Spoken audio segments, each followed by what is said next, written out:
Okay, so anyway, no questions. We can continue. And today I want to continue talking about continuous time signals and stuff you can do with them. And most of the day we're going to be talking about convolution of continuous time signals. But remember where we're at from last time. Recall that we started talking about continuous time signals. And we have things like f to the r. That's the set of all continuous time. R plays the role of a time variable in continuous time. Signals that take the values in f equals rc. And it's a vector space.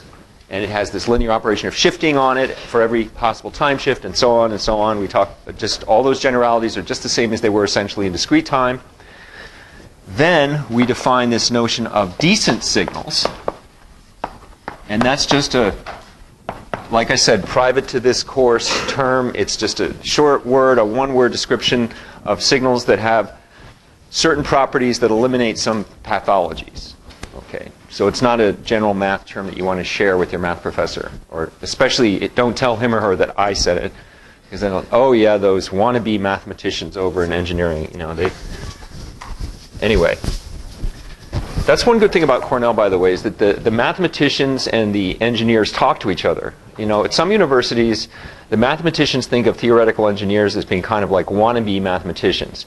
And the theoretical engineers think of mathematicians as sort of navel-gazing, like they don't care about real-life applications and all that stuff, And they rant and rave. They say, mathematicians prove theorems, applied mathematicians and engineers solve problems, as if that's better. Anyway, at Cornell, we don't have that atmosphere, and I think that's very healthy. So, if there's someone from another college watching this video note, that's a selling point for Cornell. All right, so we have decent signals. And decent signals turn out to be a subspace of f to the r, closed under shifting, and all that. And we talked about right-sided, left-sided, etc. Finite duration, those are essentially the same as discrete time. And then we talked about L infinity, L1, L2, respectively the set of all bounded, absolutely integral and square integrable signals. Those are all subspaces of f to the r closed under shifting. And at the very end of class, I wrote up just the first line definition of convolution. I'm going to repeat that today. But before I do that, I want to mention a couple more things about decent signals that we're going to be using repeatedly, and also gives us the opportunity to talk about a couple of special discrete time signals that we'll encounter throughout the class. So one or two more sort of decent signal items. And this one, I actually forget whether I mentioned it last time. First of all, if x is decent, so if x in f to the r is a decent signal,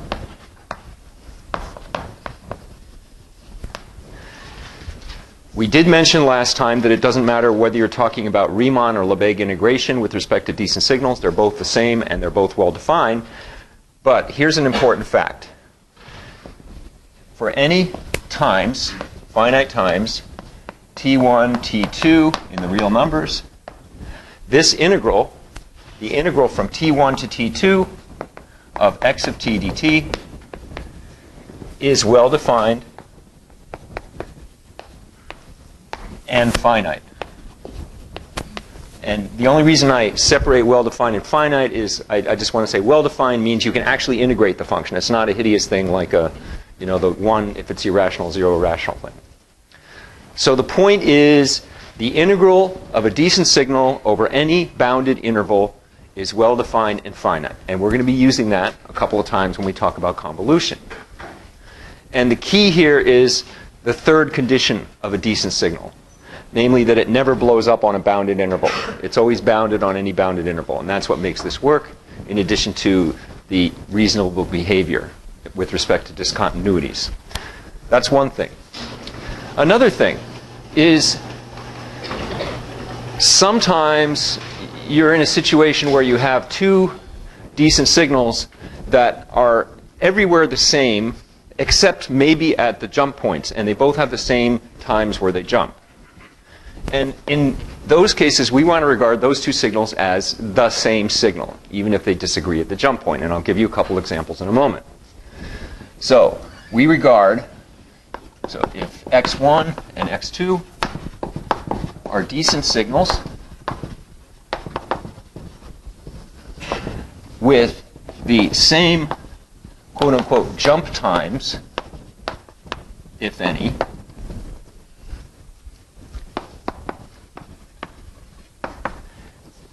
so they may not jump at all, but if they're decent signals with the same jump time, if any, and x1 of t and x2 of t are the same for all non-jump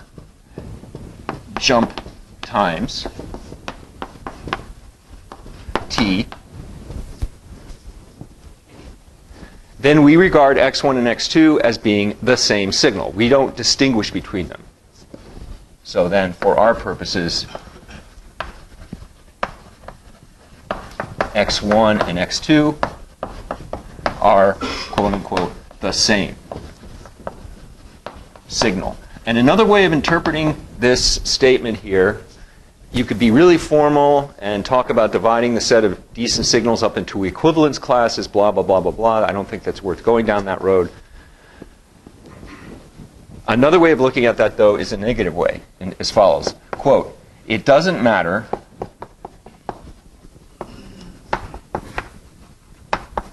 it doesn't ever matter to us what value a decent signal takes right at a jump time. Okay, now what's a great example of this not mattering? Here's an example.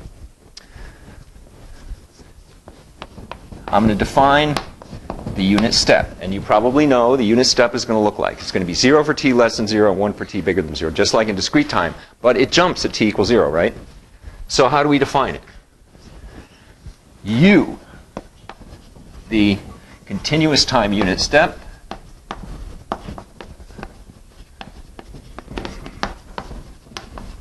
has specification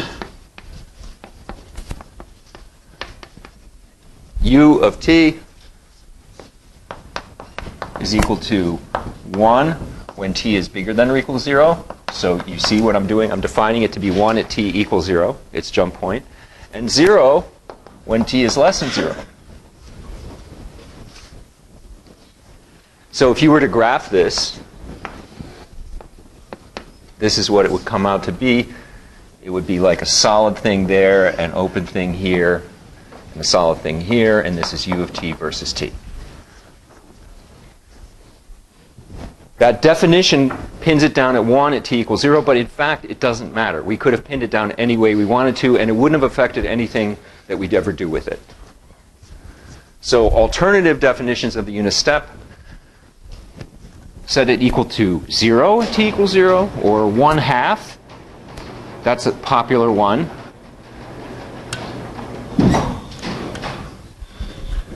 But, you know, you could pick an arbitrary value at t equals 0 and it wouldn't matter. So we could equally well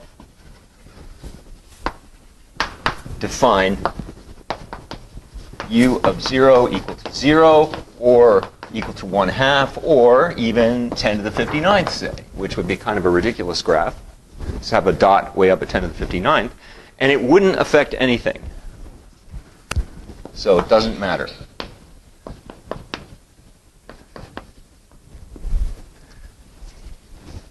And I don't want to belabor this, but it's, you know, I don't want you to worry when you come up with something. Well, wait a minute, what value does it equal at the jump? It never matters.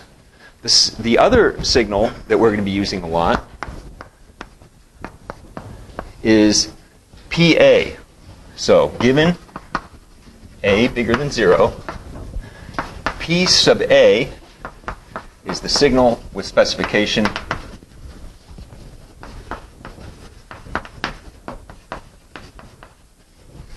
P sub A of t is equal to 1 when minus a over 2 is less than or equal to t is less than positive a over 2, and 0 otherwise.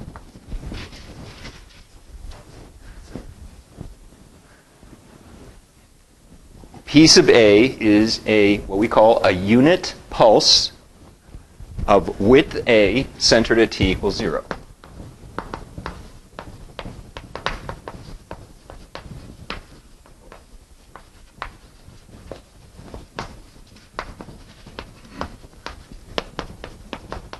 And this is its graph, as I've defined it over here.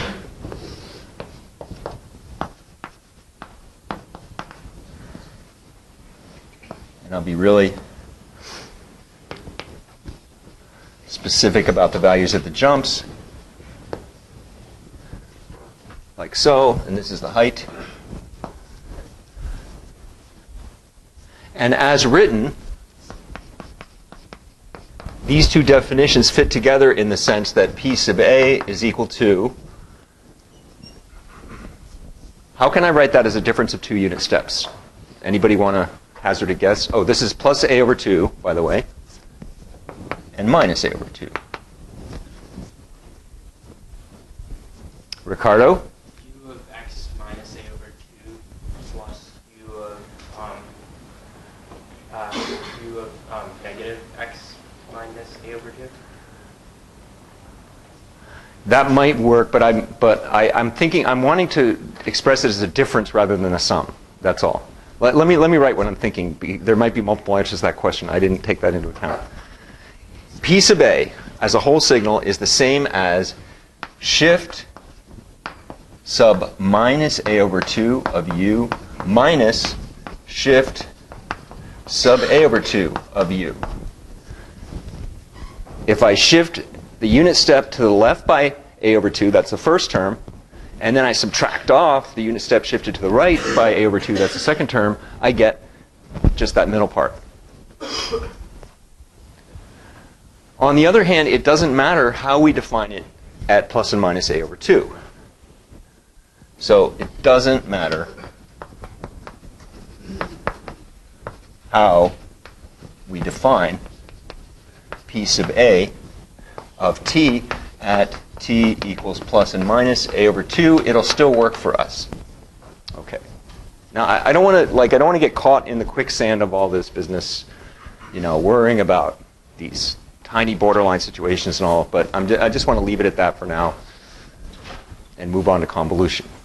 And we'll see this come up a couple of times. We'll see it come up where we end up saying that something is equal to u of t when it has a value 1/2 of t equals 0. As long as it does the right things for t bigger than 0 and t less than 0. All right.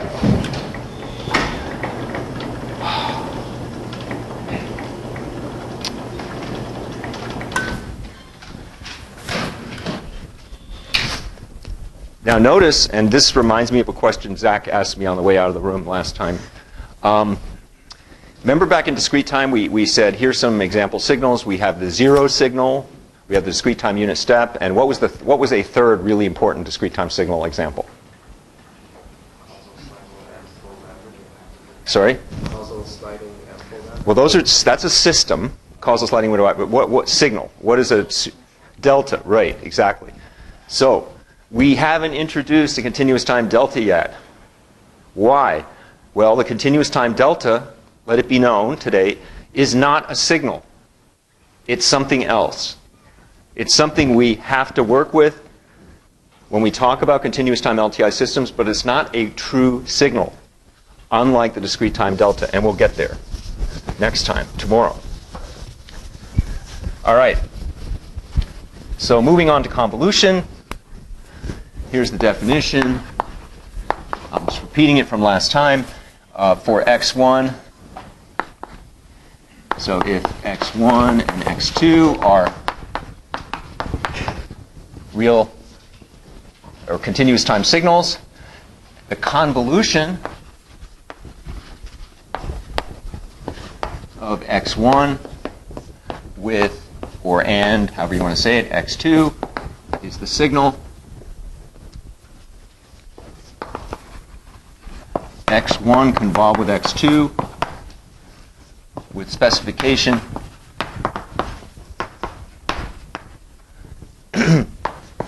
x1 convolved with x2 of t equals integral from minus infinity to infinity x1 of tau x2 of t minus tau d tau for all t. Okay, so that's the convolution in continuous time. And it's, as you can see, if you think of discrete time things, sums becoming integrals, k's becoming taus, n's becoming t's, everything's working out the way we expect it to. All right, first comment about convolution, well, sort of three comments. And they're all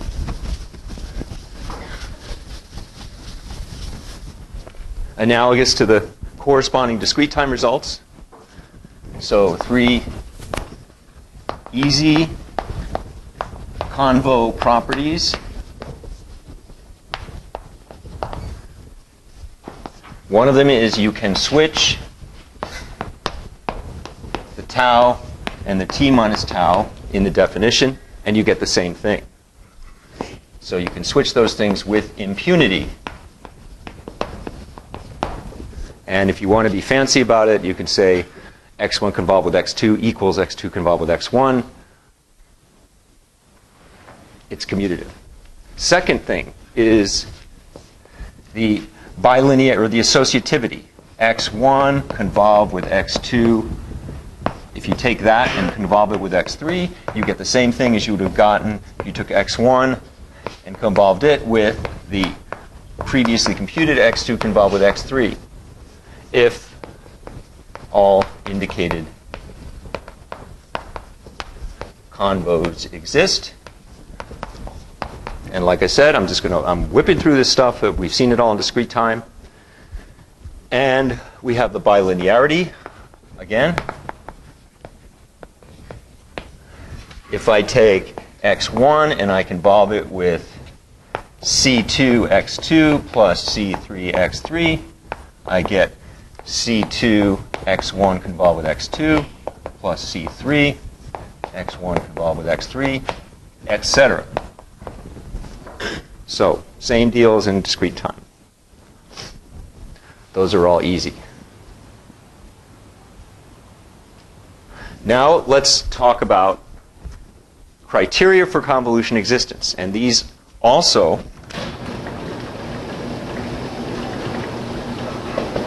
will be a lot like discrete time things,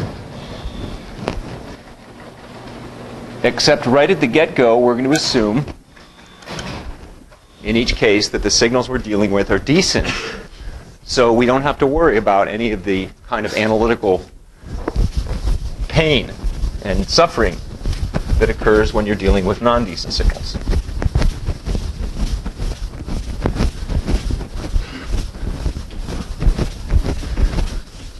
Okay, so next order of business is a non-exhaustive, same as in discrete time, a non-exhaustive list of sufficient conditions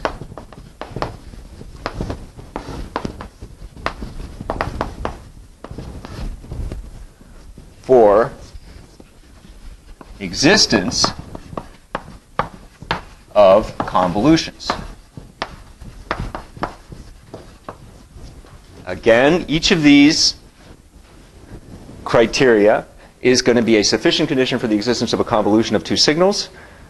But even taken together, they are not exhaustive in the sense that two signals may be able to be convolved and yet satisfy none of the criteria. And that's the same as that happened in discrete time, and we'll see an example of that later on.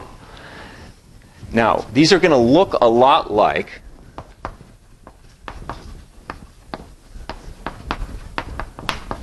they look much like the discrete time. You don't want to say discrete time analogs, right? Because analog is continuous, so digitogs, right? And isn't it, that would be a good word, right? No? You don't like that one? Versions. All right, be boring. But the new wrinkle is that the sort of the decency assumption we need to introduce. And you'll see why we need to introduce it.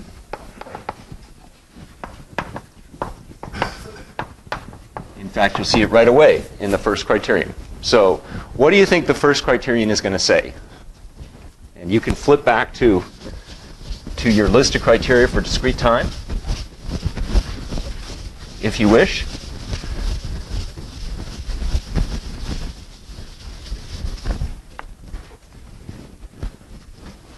So here's criterion 1.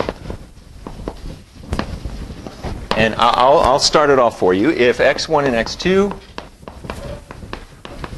in f to the r are decent signals,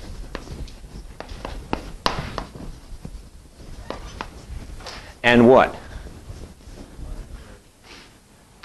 One or both, or what? If one either or both has finite duration, then Exactly. And either, very good, well read. Either or both has finite duration,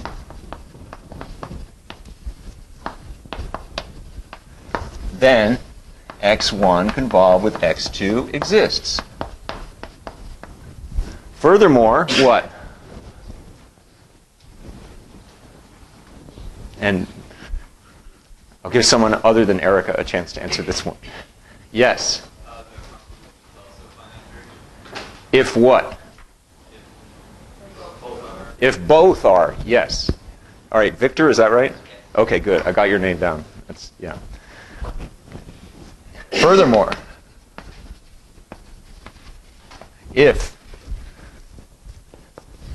both have finite duration, both x1 and x2 have finite duration,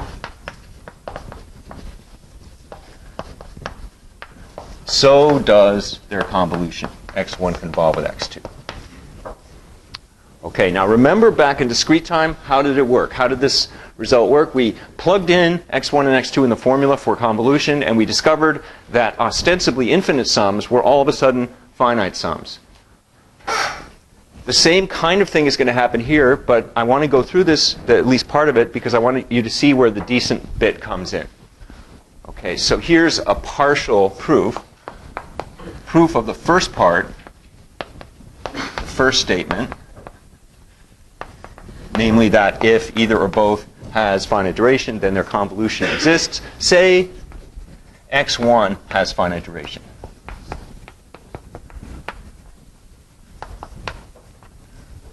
And to be specific, say that x1 of t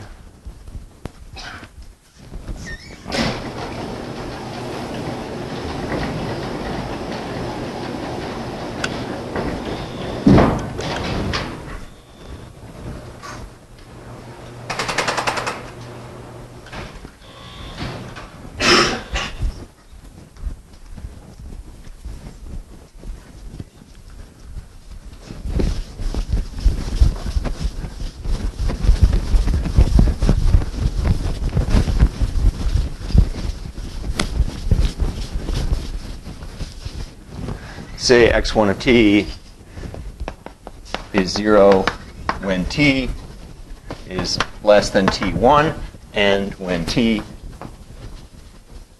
is bigger than t2, where those two guys are finite times before which x1 is off and after which x1 is off. Let's try to compute x1 convolved with x2 of t using the definition. This is the integral over all time, d tau. So x1 of tau, x2 of t minus tau, d tau,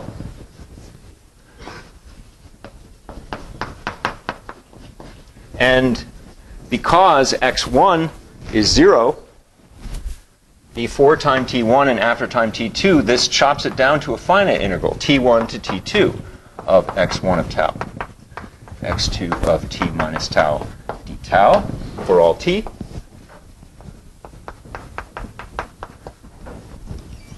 And I claim that that integral is well defined and finite for all t. Why?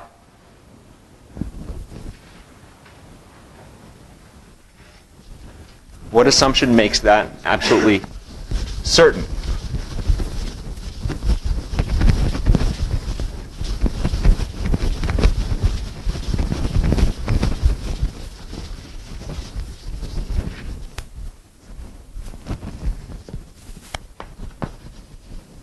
That last integral is well defined and finite for all t. Because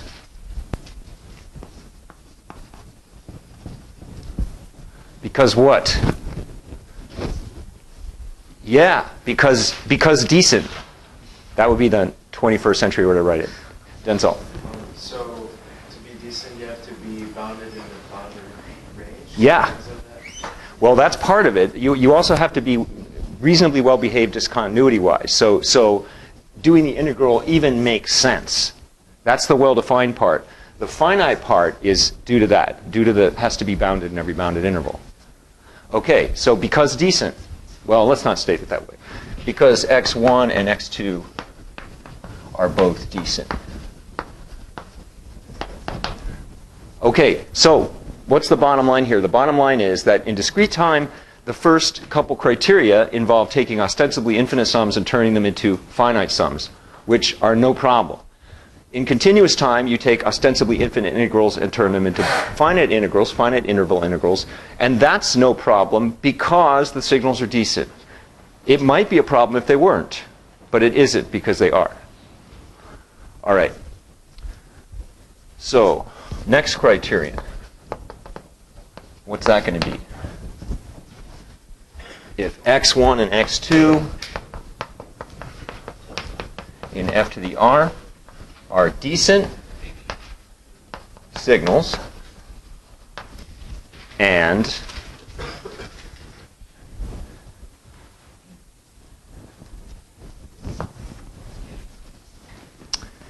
either both are right-sided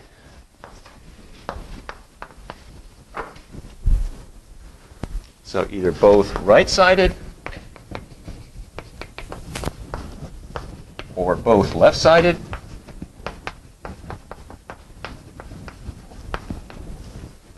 then x1 convolved with x2 exists and has the same sidedness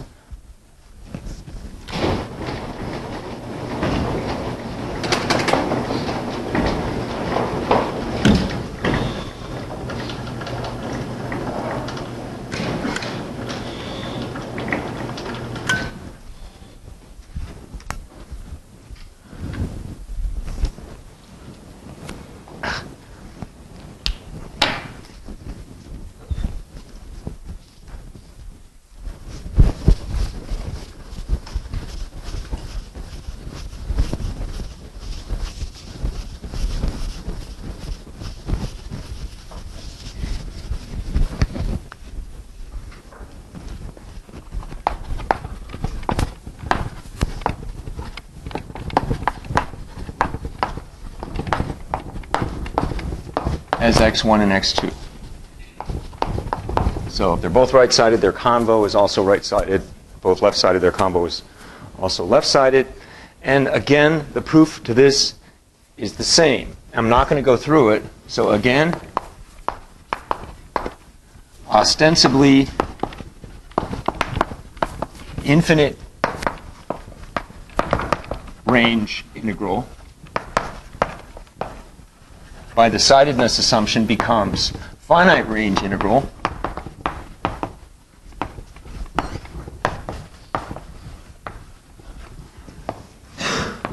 which is well defined and finite because decent.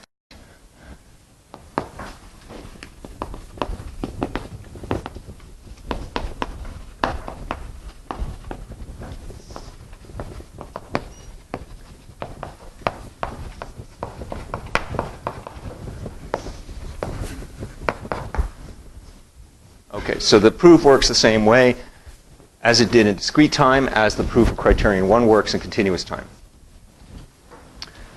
All right, and you can there, it's in the monograph, by the way. Don't punt them. Yeah, Stefano. Will a product of two always, is that? Good question.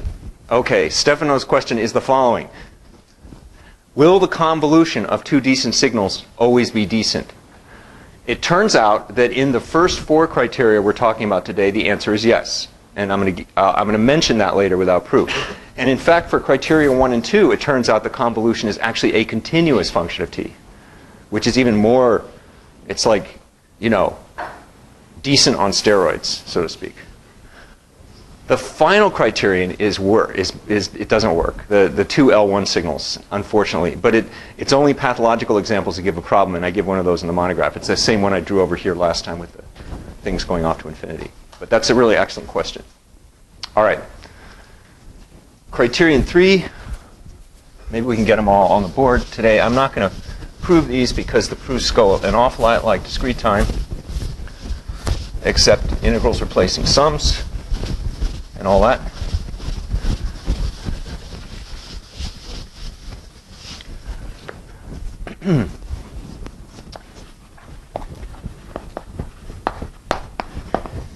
If x1 and x2 in f to the r are decent signals again, and one of them is absolutely integrable, so one of which is absolutely integrable,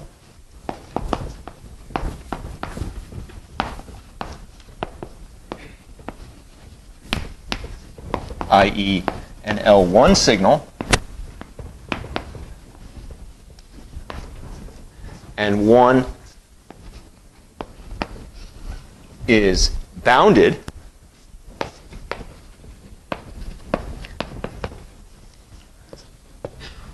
that is to say an L infinity signal, then their convolution exists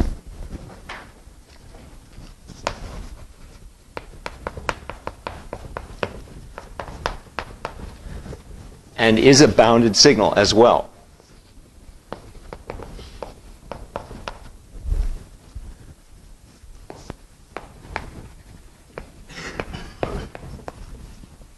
And in fact, you have this nice inequality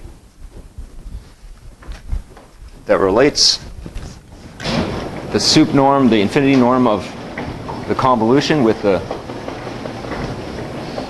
appropriate norms of the x1 and x2.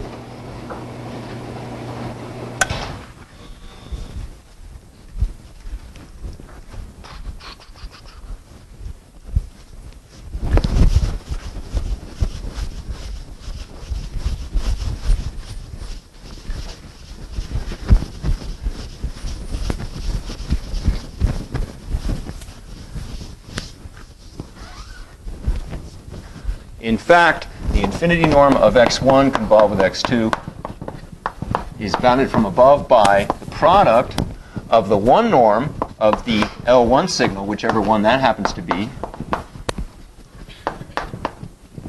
with the infinity norm of the L infinity signal, whichever one that happens to be.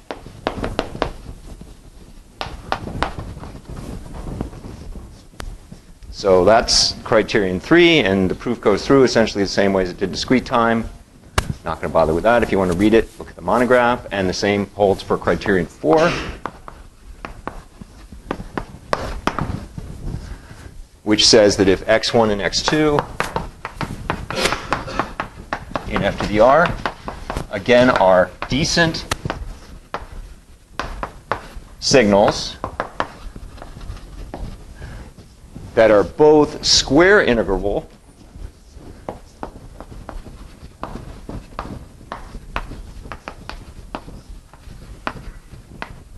that is to say they're L2 signals,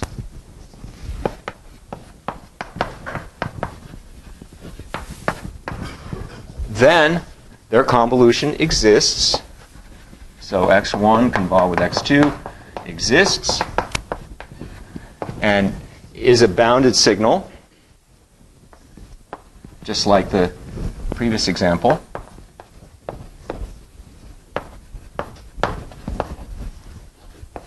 And furthermore, in fact,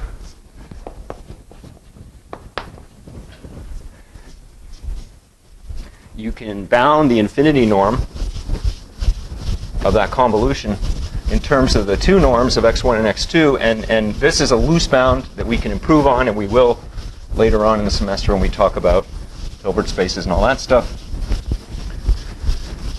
But we have this x1 convolved with x2. Upper bound is at most equal to the 2 norm of x1 squared plus the 2 norm of x2 squared over 2. And we can improve this.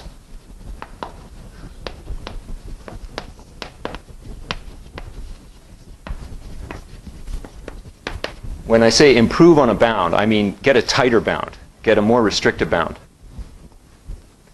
And I know what that does is it imputes value to having tighter bounds. It's a value-laden statement, but I do think of that as improvement. Okay, now one comment here. These things are true, even though we don't in discrete time, in continuous time, have any nice containment relations between the L's like we did in discrete time. And those happen to be useful when we were in discrete time. Here we have to sort of go from scratch to demonstrate all these things. And now what I'll do is I'll assert this sort of the answer to your question. Turns out, in all 4 of these first 4 criteria,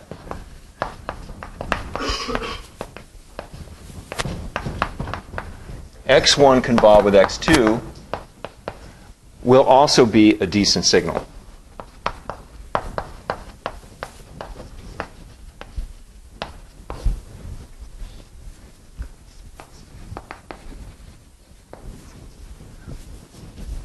And I'm not going to bother proving that, but it just happens to be true. Okay. Now the last criterion is the L1 thing, and this is the one that poses some difficulty.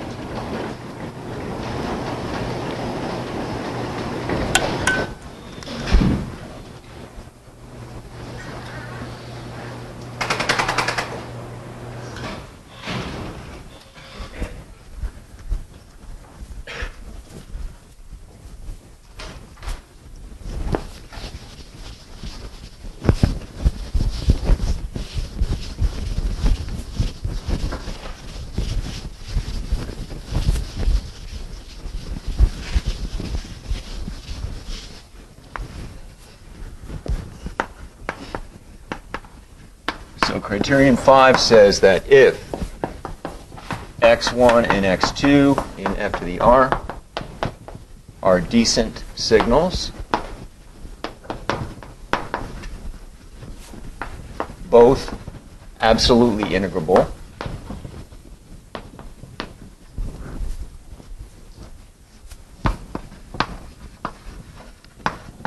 that is to say they're L1 signals,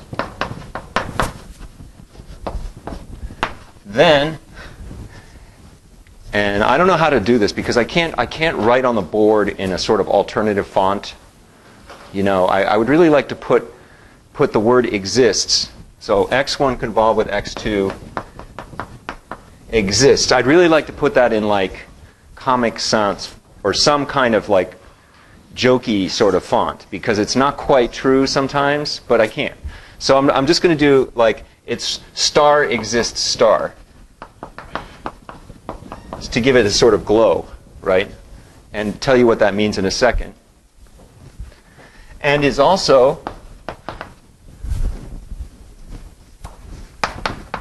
an L1 signal. Absolutely integrable. And in fact, the L1 norm of x1 convolved with x2 is less than or equal to the product of the L1 norms of the individual signals x1 and x2. So the criterion reads exactly as it did in discrete time, except for the kind of glowing exists. Okay, so what do I mean by that? Okay, what's the problem here?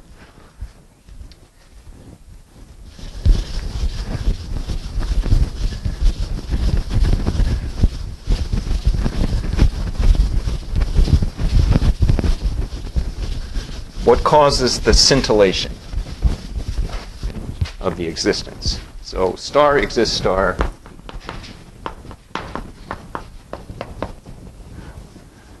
What does that mean? It turns out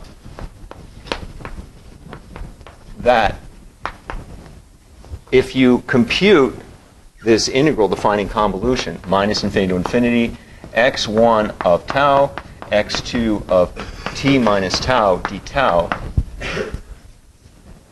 that integral might exist for all but a countable number of t values, or all but a set of measure 0 of t values. So I'll put it in a more positive sense, or maybe this is a negative sense. Well, it's a negative sense. It might fail. It might fail to exist for some quote-unquote negligible set of t values.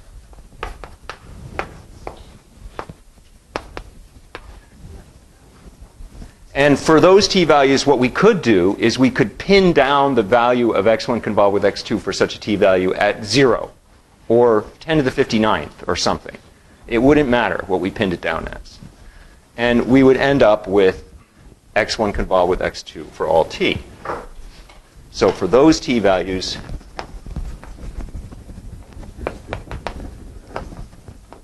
we can redefine, we can pin down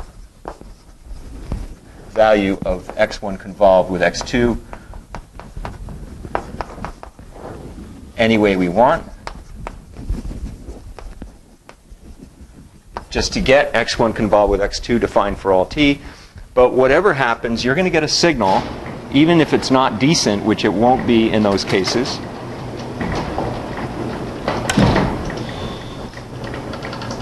that you can integrate. And in fact, it's absolutely integrable.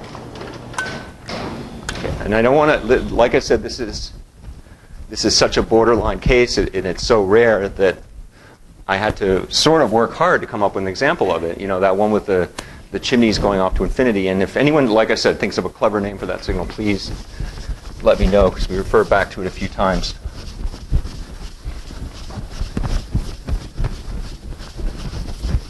So we can pin down the value of x1 convolved with x2 at those t values any way you want, just to get x1 convolved with x2 of t defined for all t. But this doesn't come up too often in our general kind of application type signals. So, but don't worry. This eventuality is rare.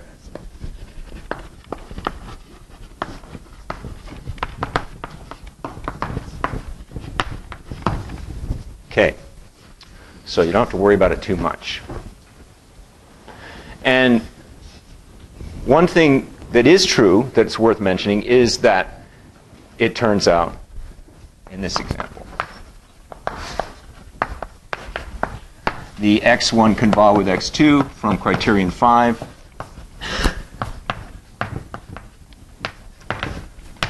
might fail to be decent. And that's always going to be the case when you have that integral not existing for some specific value of t. So this is always the case. So it always happens in the above eventuality. I'll use the same word so you know what I'm referring to. Namely the case where the integral is not defined for some negligible set of t values. All right. So anyway, that's sort of the first painful thing we've had to deal with in continuous time, in my opinion. You know, like restricting to the set of decent signals is not too much of a restriction, but this is kind of a painful thing. That, you know, here we are saying, well, you have this signal, but it's not defined for all t, but you can integrate it, and it might not even be decent. And, you know, to me, that's a little bit too sloppy for the level of rigor we're trying to maintain. But Alex has a question. So what's your question? Criterion 4, does it extend so you can say that N, L, and signals are involved together in boundary? Something like that. It actually says that you're taking criteria 3 and 4 together, kind of, right? Yeah. So let's say you take the reciprocal of all the spaces. Yeah, yeah. If you take 1 over p plus 1 over q equals 1. Is it always about balancing with L3? Yeah, yeah. If you take x1 in L3, LP, and x2 in LQ, then the product of it is going to be in L1, and I think the convolution, but I'm not sure. So I'll write this down. I think that x1 convolved with x2 exists and is bounded. So is that the generalization you were looking for? Yeah. I think that's a good thing to shoot for. I think it might be true, but I don't know it by heart. Okay. So anyway, I know that x1 times x2 is in L1 in this situation. But whether convolution is, yeah. All right, so those are all the criteria for convolution for continuous time signals. Any questions about that before we move on to continuous time LTI systems and stuff? I think we should do an example, just like we did in discrete time. And 2 minutes is plenty, right? Maybe. Oh, sorry. That's the first Blackboard erasure error of the semester. This room is so much easier than Olin 165, though. You know, and you guys were so good last year at stopping me before I. Remember? Yeah. You know, we had to number the boards. We had to.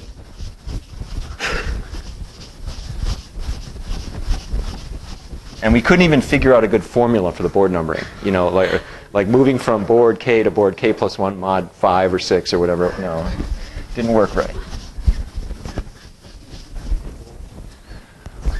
So here's an example, and let's say,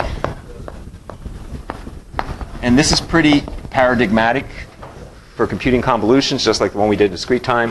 Say x1 is a unit step, and x2 as specification, x2 of t is equal to, say, e to the 7t for t bigger than or equal to 0, 0 for t less than 0, which can be written more compactly as what?